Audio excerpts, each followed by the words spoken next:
अरे power back बना पास वाली दे मोबी जस्ट आले ने जो एक जयकारा लगा तो थोड़ा थक गया ऐसा लग रहा है मुझे। अभी जस्ट मो आले जस्ट ये सजो जय जोहार का नारा है, भारत देश हमारा है। जय जोहार का नारा है, भारत देश हमारा है। राणा पूंजा जी की जन्म जयंती आज हम राणा पूंजा की इस पावन धरा कैसो में मना रहे हैं। आप सब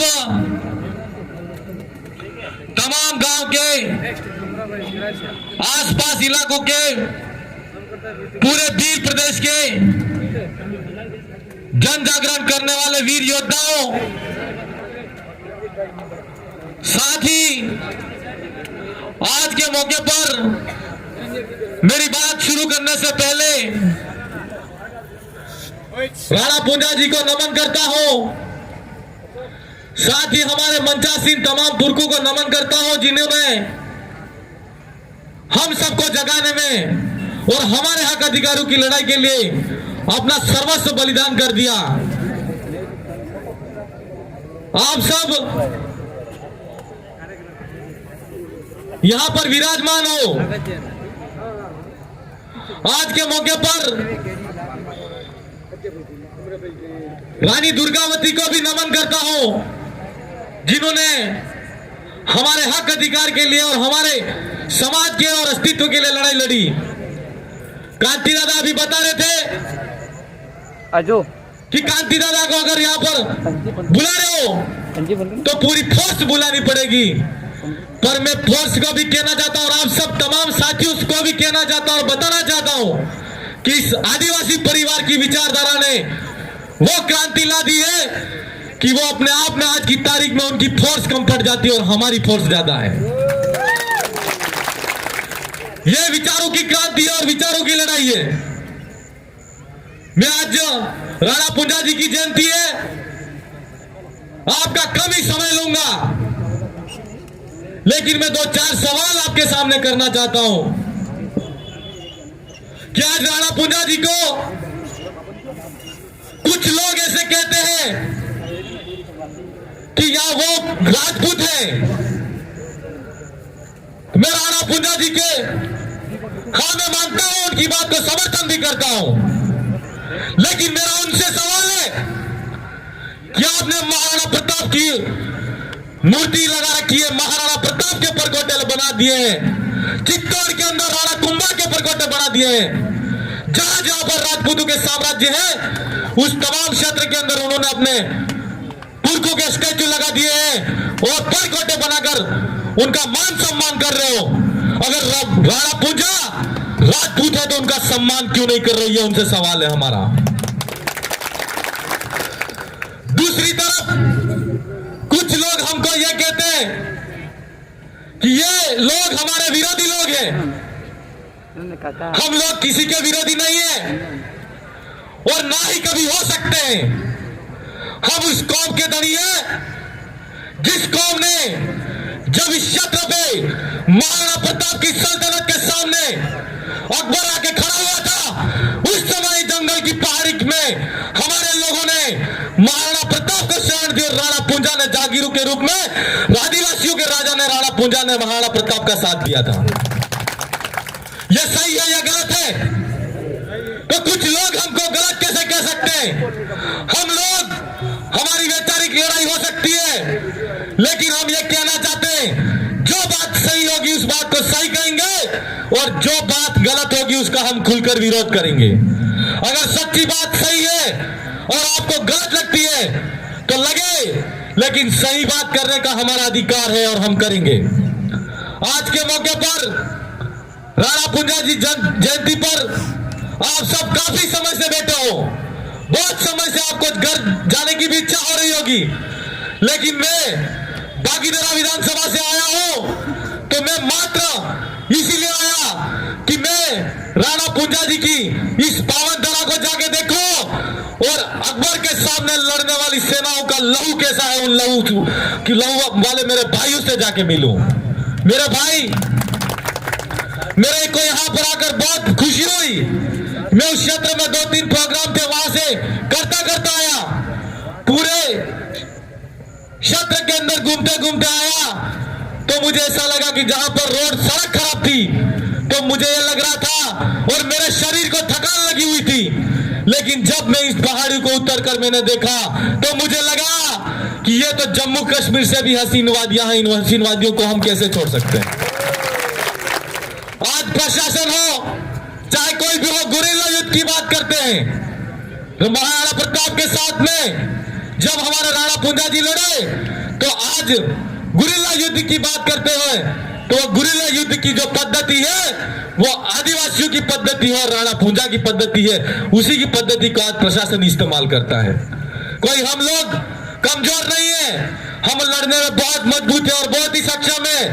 मैं आज राणा पुंजा जी जयंती है और आप सब तमाम साथियों से आश्वासन और विश्वास चाहता हूं कि महाराणा प्रताप के साथ में राणा पुंजा जी ने जैसा साथ दिया था, ठीक उसी तरह उस समय की लड़ाई साम्राज्यवादी लड़ाई थी, हुकूमत की लड़ाई थी, और हुकूमत की लड़ाई आज की तारीख में फिर से लड़ने की जरूरत हमको है। और साथ ही साथ हमारे हक अधिकार की भी लड़ाई थी, उस अधिकारों की लड़ाई को फिर से पुनर्जीवित करके हमको फिर से लड़ना पड़ेगा। मेरे भाई, आप 2 हाथ खड़े करके आश्वासन और विश्वास दो कि वास्तव में राणा पुंजा जी की तरह फिर से एक बार हमको विचारों के माध्यम से वैचारिक क्रांति लाकर, हमको जन जागरण के माध्यम से राणा पुंजा जी ने अकबर का साथ दिया था, तो आप फिर से हमारे आदिवासी परिवार के साथ में खड़े होकर इस लड़ाई का साथ दोगे। धन्यवाद। महाराणा प्रताप के साथ में राणा जी का इतिहास, राणा पुंजा वीर का इतिहास कहा जाता है, तो गलत इतिहास कहा जाता है। एक इतिहास यह कहा कि राणा पुंजा जी ने महाराणा प्रताप की मदद की। मैं इस बात को समर्थन नहीं करता। अगर अकबर का युद्ध महाराणा प्रताप से होता और अगर अकबर युद्ध के अंदर जीत जाता, तो हमारा कबीलाई राजा जो राणा पुंजा जी थे, अगर इस क्षेत्र के अंदर अकबर घुसता तो निश्चित तौर पर आदिवासियों के साथ में भी अत्याचार शोषण होता। तो राणा पुंजा जी ने जो लड़ाई लड़ी वो अत्याचार और शोषण के खिलाफ में लड़ी और हमारे पीढ़ी के लिए, हमारे हक अधिकार को बचाने के लिए लड़ाई लड़ी।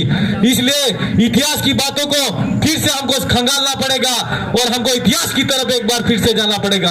आज के मौके पर इस क्षेत्र के अंदर कुछ लोग धार्मिक बातें करते हैं और धार्मिकता के माध्यम से हमको बांटना चाहते हैं। मैं आपको इसके माध्यम से, ये सामने चित्र लगे हुए और पोस्टर लगे, उसके माध्यम से मैं आपको बताना चाहता हूं क्या धर्म की लड़ाई सबसे बड़ी है या मानवता की लड़ाई सबसे बड़ी है। मैं आपके मुंह से ही सुनना चाहता हूं, हमको धर्म की लड़ाई लड़नी है या मानवता की लड़ाई लड़नी है? मानवता की लड़ाई लड़नी है। आज राणा पुंजा जी की जयंती है और राणा पुंजा जी के साथ में महाराणा प्रताप थे, और अगर हम इतिहास उठाकर देखते हैं तो महाराणा प्रताप के साथ में जो सेनापति थे, वो सेनापति कौन थे? हकीम खान सूरी थे, जो मुसलमान कौम से आते थे, और उनके ही सगे भाई मान सिंह जो किसकी तरफ जाके खड़े थे? अकबर के साथ में जाके खड़े थे। अब मुझे आप बताओ, उस जमाने के अंदर भी जो धर्म की लड़ाई नहीं थी, तो इस आधुनिकता के दौर में, वैज्ञानिकता के दौर के अंदर हमको धर्म की लड़ाई के अंदर पढ़ना चाहिए? नहीं पढ़ना चाहिए। जो लोग हमको धर्म को उससे बांटना चाहते हैं, वो मात्र हमको संवैधानिक अधिकार जो हमको दिए गए हैं उन अधिकारों से दूर रखना चाहते हैं। मेरे भाइयों, आज हम बात करते हैं कि भारत आदिवासी पार्टी बात करती है और हमारी जाजम बात करती है कि इस देश का मूल मालिक आदिवासी है, और जो यहाँ पर जल जंगल जमीन की बात करते हैं, उसमें जल जंगल जमीन का मालिकाना हक किसका है? तो हमारा है। अगर हमको फिर से जल जंगल जमीन की लड़ाई लड़नी है तो हमको हमारे हक अधिकारों की तरफ जाना पड़ेगा और हमारे इतिहास को भी खंगालना पड़ेगा। आज फॉरेस्ट एक्ट के नाम से मैं देखता आ रहा हूं, फूलपुरी के अंदर बाउंड्री बना के जो फॉरेस्ट लैंड के नाम से जो लोग सरकार अधिकृत कर रही है, वो गलत है। मैं उसका पुरजोर तरीके से विरोध करता हूं। अंग्रेजी शासन काल के सामने उस समय हमारे बाप दादा ने लड़ाई लड़ी और अंग्रेजों के सामने भी हमारे पुरखों ने लड़ाई लड़ी, और अंग्रेजी शासन काल के समय जो नियम बना कि आज की तारीख में हम देखें और अगर इतिहास में जाते हैं तो फॉरेस्ट एक्ट कब बना? तो 1865 में बना। भारत देश आजाद नहीं हुआ था। ये बात हमको देखनी पड़ेगी कि नहीं देखनी पड़ेगी? देश आजाद हो चुका लेकिन कानून वही है। अगर कानून की लड़ाई लड़नी है तो हमको हमारे जो लोग हैं वो लोग हमको एक विधानसभा के अंदर भेजने पड़ेंगे और दूसरे संसद के अंदर भेजने पड़ेंगे। और अगर संसद के अंदर नालायक लोगों को भेज दोगे तो वो सिर्फ तुम्हारे खिलाफ में खड़े होंगे। इसलिए नालायक लोगों का साथ में कभी खड़ा नहीं होना है। लोकतांत्रिक व्यवस्था आई तो लोकतांत्रिक व्यवस्था आई। उस समय क्या बात हुई कि जिस समाज का प्रतिनिधित्व करने वाला कोई आदमी जिसको हम लोग वोट देंगे और वो हमारे समाज के प्रतिनिधित्व की बात सदन संसद के अंदर हो चाहे विधानसभा के अंदर हो हमारी बात को रखेगा। क्या ऐसा हो रहा है? नहीं हो रहा है।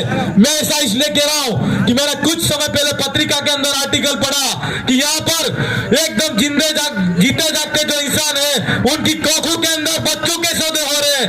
मैं आपसे पूछना चाहता हूं और कहना चाहता हूं, क्या राणा पूंजा की जो संतान हो आप लोग, तो आपकी खून के अंदर आपका खून नहीं खोलता? यह मेरा आपसे पूछना है। आज की तारीख में देखो तो स्कूल के अंदर बच्चे जा रहे हैं, नदी नाले पार करते हुए विद्यालय जा रहे हैं।